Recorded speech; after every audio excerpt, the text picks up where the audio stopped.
Pessoal, vou trazer aqui acabei de receber aqui, porque tem um decreto novo da Prefeitura de Maringá. O decreto... Vamos lá, que eu tô com a vistinha, o oftalmologista me ajudando aqui, tá, gente? Vamos lá, ainda bem que tem o zoomzinho, tá?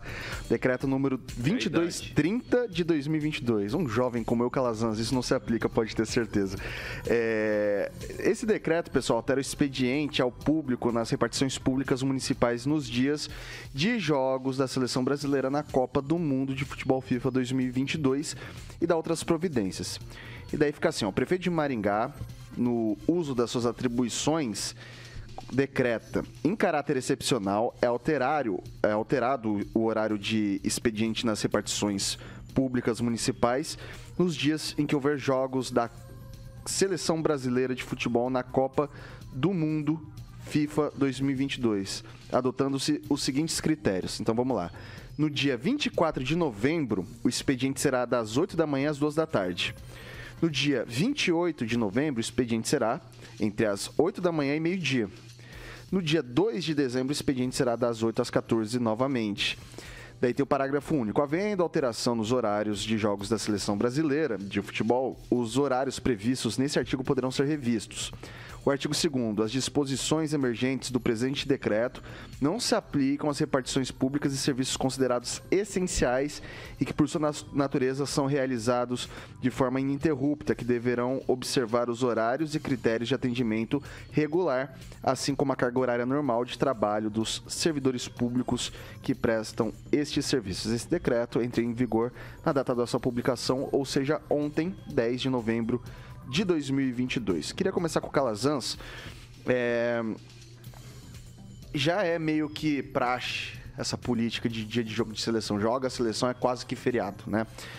O que me chama a atenção é que para serviços essenciais isso não se aplica. E daí, Calazans, a gente teve durante a pandemia, foi votado que a educação seria também essencial, um serviço essencial. Isso foi votado, foi aprovado pela Câmara dos Vereadores.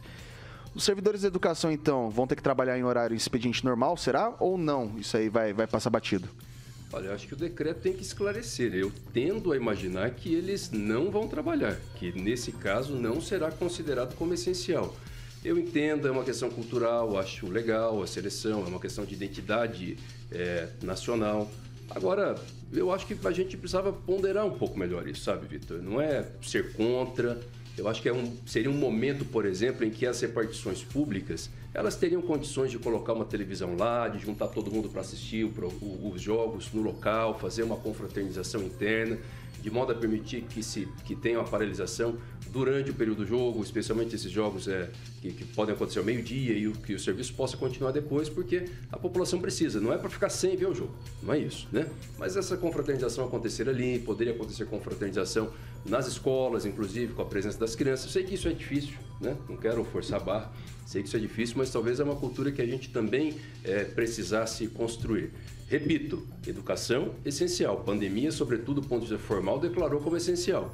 Não vi clareza no decreto, acho que precisa deixar claro. Sabe, eu como advogado, que inclusive trabalho bastante com demandas dessa área, fico preocupado com a administração como um todo, embora defenda o direito do servidor de ter o seu momento de lazer também, defendo absolutamente isso. Mas porque aí você vai pegar servidor que vai trabalhar, lá na frente isso dá demanda até para o município.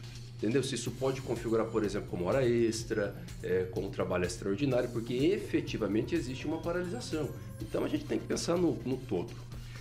Celestino, a gente teve um período de pandemia, 2 anos praticamente parado, e muito se diz do atraso que se teve em alguns setores. No poder público, por exemplo, a parte da educação, a gente está tendo que repor uma série de aulas, fatores, etc., né? No caso aqui são os 3 primeiros jogos, fase de grupos, mas pode ser que se estenda aí, se eu não me engano, se o Brasil chegar à final e for jogar a final, são 7 jogos, se eu não estou enganado, né? Nesse caso aqui, tem problema fazer essa pausa por um motivo extraordinário, que a Copa, 4 anos, é justificável ou não? Não só atraso, né, atraso no desenvolvimento das crianças, atraso nos uniformes, né, o legado que a secretária vai deixar aí.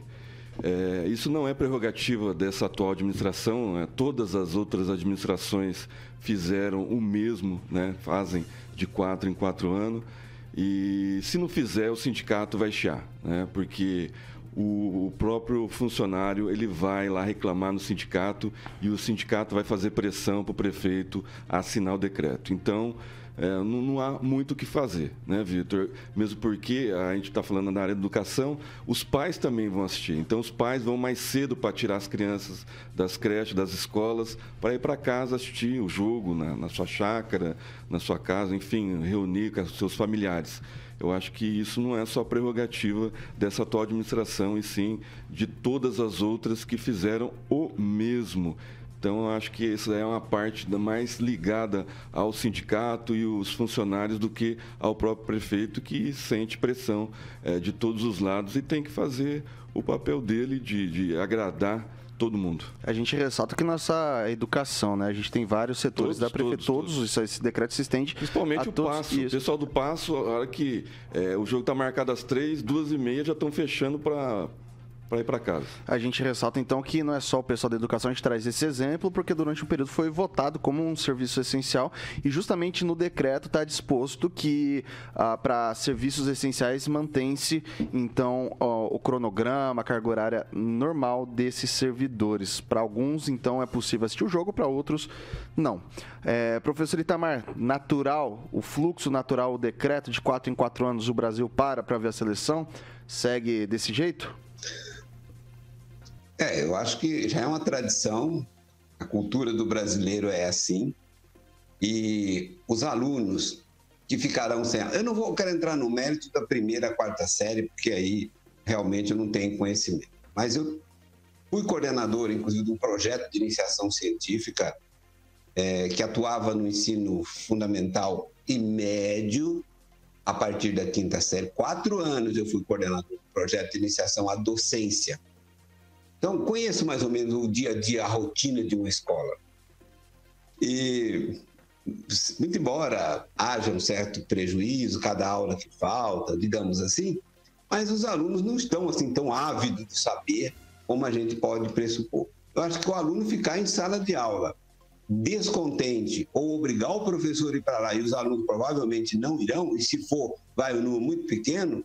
Então, assim, às vezes a gente transforma uma coisa pequena num grande obstáculo, quando, na verdade, isso é o mínimo, né? Então, eu não vejo nenhum problema nisso. Acho que, nesse sentido, o prefeito fez o que os outros já fizeram e segue o jogo sem nenhum malefício maior para para os contribuintes maringaenses, né? No que diz respeito aos serviços essenciais que não podem ser interrompidos, inclusive, sempre tem uma parte dos servidores que não gosta de futebol. Eu, por exemplo, não assisto nem jogo da seleção brasileira. Não me atiça. Então, se eu estiver num setor, se eu for funcionário da saúde e que é a hora do jogo, eu prefiro ir trabalhar do que ficar assistindo o jogo. Então, assim, são coisas que podem ser contornadas, inclusive, pelo chefe imediato, seja da escola, diretora, seja do setor de saúde também, que dá para controlar. Vamos lembrar que na hora do jogo, somente vão comparecer às unidades de saúde as pessoas que tiverem um sério problema de saúde, porque as pessoas vão postergar também para depois do jogo. Então, não vejo nada de tão grave nisso, não. É isso, Vitor.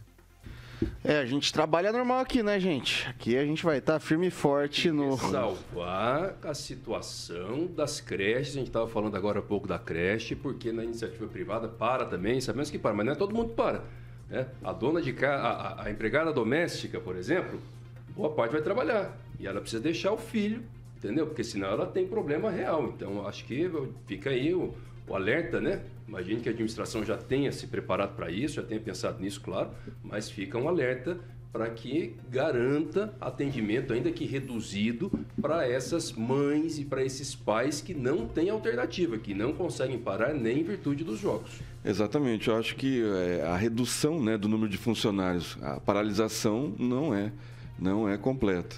Então, eu acho que se reduz, fica ali as auxiliares para entregar os filhos até o certo horário, para os pais assistirem os jogos, que a maioria vai assistir o jogo, com certeza. Isso é uma pressão do sindicato. A gente está falando aqui do prefeito, mas o próprio servidor liga para o sindicato e fala: nós queremos assistir o jogo. E a presidente do sindicato liga para o prefeito e fala, mete pressão nele e ele faz o decreto. É assim que funciona, infelizmente. E todo mundo tem o direito. Eu acho que o comércio vai baixar as portas, assim, já está avisando os associados. E depois volta ao horário normal, estende-se o horário depois do jogo, os bares vão estar cheios, a cidade movimenta. Então, isso não traz reflexo na economia, pelo contrário, aumenta os reflexos na economia que já foram tanto desgastados durante a pandemia pelos decretos do prefeito, que agora faz um decreto certo. Se eu não estou enganado, pessoal, quando eu soltei a matéria, a primeira, falando das atrações da Maringá Encantada, havia previsão, inclusive, de telões para que a população pudesse, em praça pública, se reunir, assistir os jogos da seleção brasileira. Então, acredito que na Vila Olímpica ali, acho que vai ter alguma coisinha, um espaço de confraternização. Eu particularmente gosto do período de Copa do Mundo. Eu torço mais pro Corinthians do que pro Brasil, mas eu gosto também. É Corinthians.